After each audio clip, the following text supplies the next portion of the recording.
అందరికీ నమస్కారం. నా పేరు కోనపరెడ్డి లక్ష్మీకిరణ్. 11వ ఇంటర్నేషనల్ యోగా డే సందర్భంగా నిన్న విశాఖపట్నంలో ఆర్కే బీచ్ దగ్గర సుమారుగా 3 లక్షల మందితో యోగా డే సెలబ్రేషన్స్ చేశారు. 300 కోట్లు ఖర్చు పెట్టారు అని చంద్రబాబు నాయుడు గారు చెప్పారు. అలాగే దీనికి గిన్నీస్ బుక్ ఆఫ్ వరల్డ్ రికార్డ్స్లో కూడా స్థానం వచ్చింది. ఇంతకుముందు సూరత్లో 1,00,000 మందితోనే చేశారు. ఇది 3 లక్షల మందితో నిర్వహించారు. చంద్రబాబు నాయుడు గారు చెప్పడం ఇది గ్రాండ్ సక్సెస్ అయిందని చెప్తున్నారు. గిన్నీస్ బుక్ రికార్డ్స్లో కూడా ఎక్కిందని చెప్తున్నారు. సరే, ఇలా మనకి పేరు రావటం మంచిదే. ఇలా పక్కన పెడితే మన రాష్ట్రం అప్పుల్లో ఉందంటున్నారు కదా, ఇలా 300 కోట్లు పెట్టి ఇలా ఈవెంట్స్ చేయటం అంటే పబ్లిసిటీ కోసమా అని. పేరు రావడం మంచిదే, ఒక రకంగా మంచిదే. కానీ మనం ఇప్పుడు ఆంధ్ర రాష్ట్రం ఎలా ఉంది, అప్పుల్లో ఉందని చెప్తున్నారు. అలాగే సంక్షేమ పథకాలు ఇచ్చే స్థితిలో లేదు, భయం వేస్తుంది అంటున్నారు.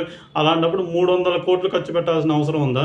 సరే, ఇంకో పాయింట్ ఏంటంటే చంద్రబాబు నాయుడు గారు 300 కోట్లు ఖర్చు పెట్టి ఈ ఈవెంట్ని నిర్వహించారు.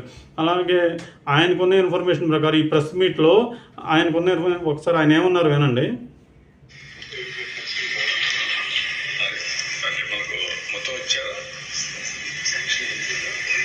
300 కోట్లలో 75% కేంద్ర ప్రభుత్వం.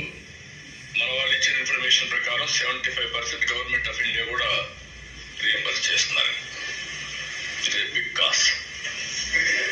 75% క్రోనా 75 crores.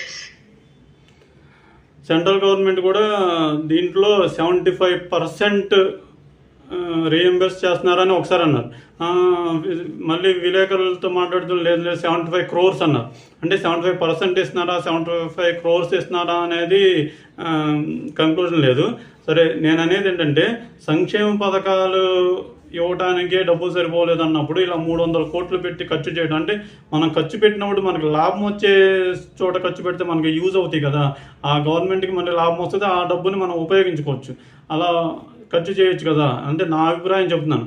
ఇంకోటి, ప్రెస్ మీట్లో 75% 75 crores అనే క్లారిటీ కూడా లేదా చంద్రబాబు నాయుడు గారికి. అంటే నేను అబ్జర్వ్ చేసి చెప్తున్నాను. ఒకసారి చూడండి మీరు కూడా. అందరికీ నమస్కారం.